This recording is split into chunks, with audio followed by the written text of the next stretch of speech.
बोलो, अच्छे से बोलो। उनकी बात आने दो बस। और आपका नाम क्या है? मेरा नाम महाराज। आप इस शहर में कब से रह रहे? मैं 1.5 महीने से रह रहा हूँ। आप कब से रह रहे? आज ही आया हूँ। आपके क्या अकायद है? आप शकील बिन हनीफ मलून को क्या मानते हैं? मैं हज़रत मोहम्मद शकील बिन हनीफ साहब को ईसा अलैहिस्सलाम और इमाम महदी दोनों मानता हूँ। आप मानते हैं? जी। क्या मानते हैं आप? मोहम्मद शकील बिन हनीफ साहब को ईसा अलैहिस्सलाम और महदी अलैहिस्सलाम। हमने आपके पास सारे दलाइल दिए, आपने एक का भी जवाब नहीं दिया। अब क्या करना है आपको कल यहाँ से शहर से? बोलिए।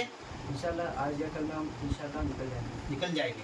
फिर अगर अमरावती या दरा पे पाए गए तो अगर आप पर कोई कार्रवाई हो या आप पर कोई हमला हो तो जिम्मेदार कौन रहेगा? बोलिए आप रहेंगे। हम आज जा रहे हैं, आज या कल में। अगर नहीं गए तो क्या होगा?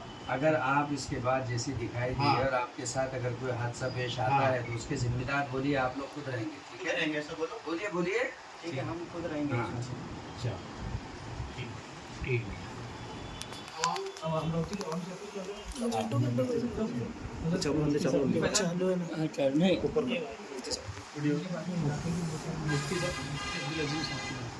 अस्सलाम वालेकुम रहमतुल्लाहि व बरकातुहू। भाई मोहतरम बुजुर्गों और अजीज़ों, आज यहाँ हम जमील कॉलोनी की मस्जिद में जनाब हज़रत मौलाना मुफ्ती अब्दुल अज़ीम साहब की मस्जिद मगरिब की नमाज़ पढ़ कर के फ़ारिग हुए तो पता चला कि ये दो अहबाब बॉम्बे से यहाँ पर शकील बिन हनीफ के अक़ीदे की तरवीज के लिए आए हुए हैं और ये बाकायदगी से कह रहे हैं कि हम उन्हीं को मेहदी अलैहिस्सलाम मानते हैं और उन्हीं को हज़रत ईसा अलैहिस्सलाम मानते हैं।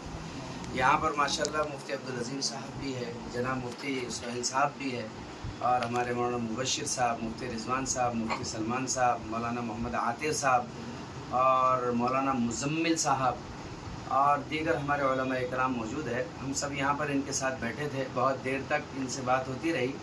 ये जो भी दलील पेश करते रहे हम उन्हें कुरान और हदीस के साथ रद्द करते रहे, वो हमें मुतमईन नहीं कर सके और उनकी हर बात गलत साबित हुई। हमने इनसे ये कहा कि आप अपने अक़ीदे से तौबा करें तो उन्होंने कहा कि कोई लाख दलाइल पेश करे लेकिन हम तो उसे दिल से मान चुके हैं। ये वो लोग हैं जो ईमान और अक़ीदा सबका ख़राब करेंगे।